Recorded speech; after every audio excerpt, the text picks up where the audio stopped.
जब हम अंग्रेजी शासन या फिर इंडियन फ्रीडम स्ट्रगल के बारे में बात करते हैं तो एक ऐसा नाम है जो हमारे दिमाग में सबसे पहले आता है, जिन्होंने देश के युवाओं को आज़ादी की लड़ाई के लिए सबसे ज़्यादा प्रेरित किया और मात्र 23 साल की उम्र में हंसते हंसते वतन के लिए अपना जान भी कुर्बान कर दिया था। नमस्कार दोस्तों, मैं दीपेश। आज के वीडियो में हम लोग बात करने वाले हैं अमर शहीद सरदार भगत सिंह जी के बारे में। भगत सिंह का जन्म 27 सितंबर 1907 को वेस्टर्न पंजाब के बांगा नामक गांव में एक सिख परिवार में हुआ था। उनके माता का नाम विद्यावती और पिता का नाम किसान सिंह। भगत सिंह बचपन से ही आज़ादी की लड़ाइयों में काफ़ी ज़्यादा इंटरेस्टेड थे, क्योंकि बहुत पहले से ही उनका सराउंडिंग्स फ्रीडम फाइटर्स से ही था। इवन उनके फैमिली के सारे लोग फ्रीडम फाइटर्स थे।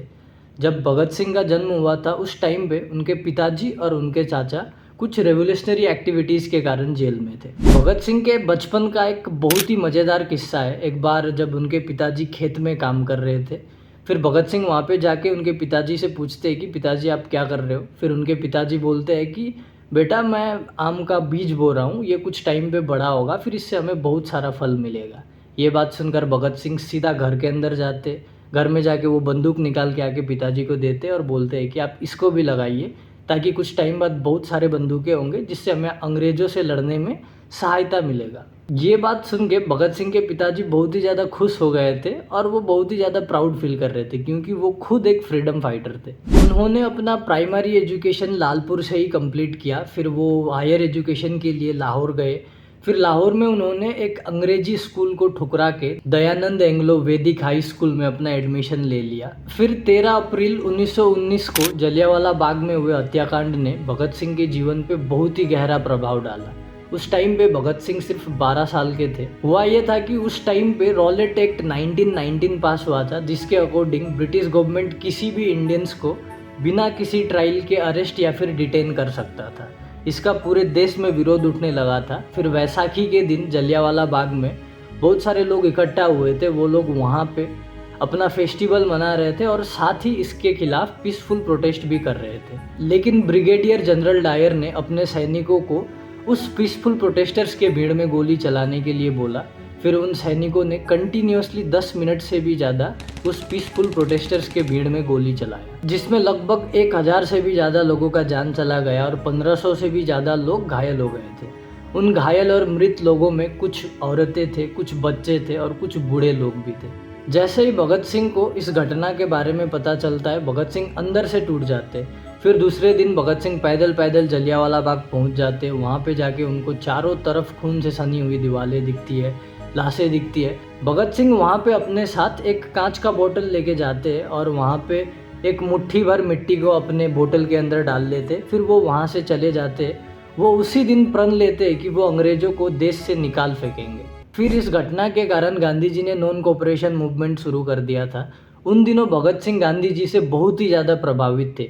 भगत सिंह को लगता था कि गांधी जी किसी न किसी दिन देश को अंग्रेज़ों से आज़ादी जरूर दिलाएंगे। लेकिन चौरी चौरा कांड के कारण Gandhi ji non cooperation movement को विड्रॉ कर लेते। चौरी चौरा, जो कि अभी फिलहाल के उत्तर प्रदेश के गोरखपुर डिस्ट्रिक्ट के अंदर पड़ता है, उस टाइम पे जो कुछ प्रोटेस्टर्स थे, प्रोटेस्टर्स और पुलिस का मुठभेड़ हो जाता है, जिसमें पुलिस ने प्रोटेस्टर्स के ऊपर ओपन फायरिंग कर दिया और गुस्से में आके प्रोटेस्टर्स ने भी पुलिस स्टेशन पे आग लगा दिया था, जिसमें 22 पुलिस वालों का जान चला जाता है, जिसके कारण गांधी जी ने नॉन कोऑपरेशन मूवमेंट को विड्रॉ कर लिया था। फिर इसके बाद भगत सिंह गांधी जी से डिसअपॉइंट हो जाते और आगे चलकर 1926 में भगत सिंह ने एक ग्रुप बनाया नौजवान भारत सभा के नाम से, जिसका मुख्य उद्देश्य था अंग्रेजी शासन के खिलाफ भारत के यूथ को प्रेरित करना। और वो सोशलिस्ट थॉट भी फैलाते थे, क्योंकि भगत सिंह कैपिटलिज्म के बहुत बड़े दुश्मन थे।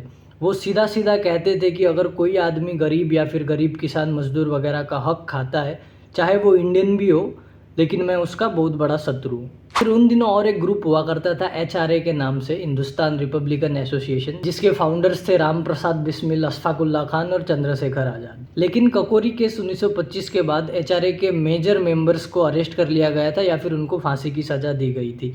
लेकिन चंद्रशेखर आज़ाद ऑर्गेनाइजेशन को अंडरग्राउंड होकर चला रहे थे। 1927 में साइमन कमीशन भारत आया था। इसका कारण था गवर्नमेंट ऑफ इंडिया एक्ट 1919 का रिव्यू करना, नए कॉन्स्टिट्यूशनल रिफॉर्म्स सजेस्ट करना और इंडिया के फ्यूचर गवर्नेंस मॉडल को तैयार करना। अब यहाँ पे इंडिया के गवर्नेंस को डिसाइड करने के लिए साइमन कमीशन भारत आया था, लेकिन इसमें एक भी इंडियन मेंबर्स नहीं थे, सातों के सात ब्रिटिश मेंबर्स थे, जिसके कारण देश में इसके खिलाफ बहुत ही बड़ा प्रोटेस्ट शुरू होने लगा और जगह जगह पे साइमन गो बैक का नारा भी लगने लगा।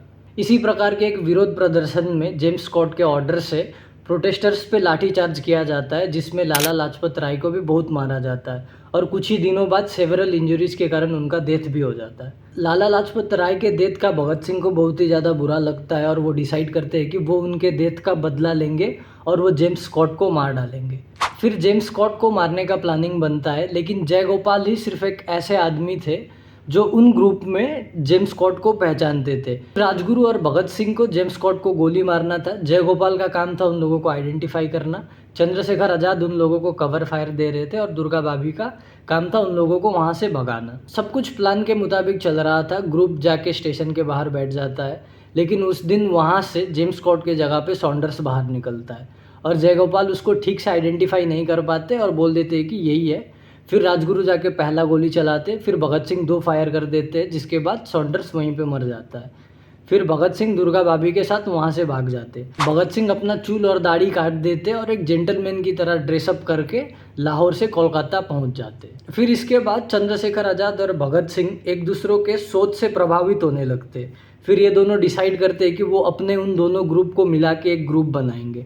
फिर इसके बाद 1928 को दिल्ली के फिरोज शाह कोटला में इन दोनों ग्रुप को मिला के HSRA बनाया जाता है, यानी कि Hindustan socialist Republican association.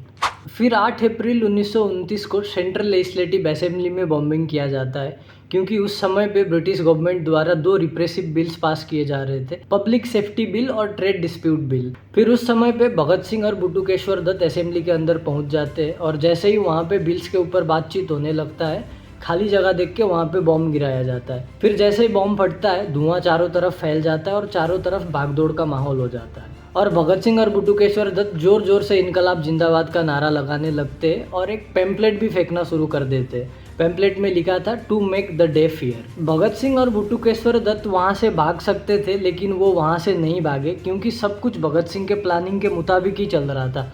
Bhagat Singh का प्लानिंग ही वही था, इसीलिए उन्होंने जानबूझकर बॉम्ब को भी लो इंटेंसिटी बनाया था ताकि वहाँ पे किसी का नुकसान ना हो। भगत सिंह चाहते थे कि उनको अरेस्ट कर लिया जाए, क्योंकि अगर उनको अरेस्ट कर लिया जाता है तो ब्रिटिश कोर्ट रूम का यूज करके ब्रिटिश शासन का क्रूएलिटी सबके सामने ला सकते थे, अपने आइडियोलॉजीज को प्रमोट कर सकते थे, देश के यूथ्स को आज़ादी की लड़ाई के लिए प्रेरित कर पाएंगे और साथ ही पब्लिक ट्रायल्स का यूज करके वो नेशनल और इंटरनेशनल मीडिया का अटेंशन अपनी ओर आकर्षित कर पाएंगे और पावरफुल स्पीच देके देश के लोगों को और भी ज़्यादा जागरूक करेंगे। उनको पता था कि उनको फांसी का सज़ा होगा। उनका पर्सनली मानना था कि अगर वो मर भी जाते हैं तो हर घर में एक भगत सिंह पैदा होगा। जिसके बाद बटुकेश्वर दत्त को उम्र कैद सुनाया जाता है और भगत सिंह को लाहौर कंस्पिरेसी केस के साथ जोड़ा जाता है और आगे के इन्वेस्टिगेशंस में सुखदेव और राजगुरु को भी अरेस्ट कर लिया जाता है। फिर जेल में उन्होंने भारतीय और अंग्रेजी कैदियों के बीच होने वाले भेदभाव को देखते हुए 116 दिन का भूख हड़ताल किया। जेल में रहते हुए भी भगत सिंह ने 300 से भी ज्यादा किताबें पढ़े थे। भगत सिंह, राजगुरु और सुखदेव को 24 मार्च 1931 को फांसी होने वाला था, लेकिन अंग्रेजी सरकार को डर लग गया था, क्योंकि बाहर बहुत ही बड़े प्रोटेस्ट होने लग गए थे। उनको डर था कि कभी भी रेवोल्यूशनरी लोग आके उन लोगों को छुड़ा के ना ले जाए या फिर जेल तोड़ के वहाँ पे बहुत बड़ा आंदोलन ना कर दे। इसीलिए अंग्रेजी सरकार ने 23 मार्च 1931 को ही भगत सिंह, राजगुरु और सुखदेव को फांसी देने का फैसला किया। जब अंतिम समय में जेलर आके भगत सिंह को बोलता है कि फांसी का टाइम हो गया, तो भगत सिंह उस जेलर को बोलते हैं कि मैं लेनिन का बायोग्राफी पढ़ रहा हूँ, कुछ पेजेस बाकी है, मुझको ये पढ़ने दिया जाए। एक क्रांतिकारी दूसरे क्रांतिकारी से मिल रहा है।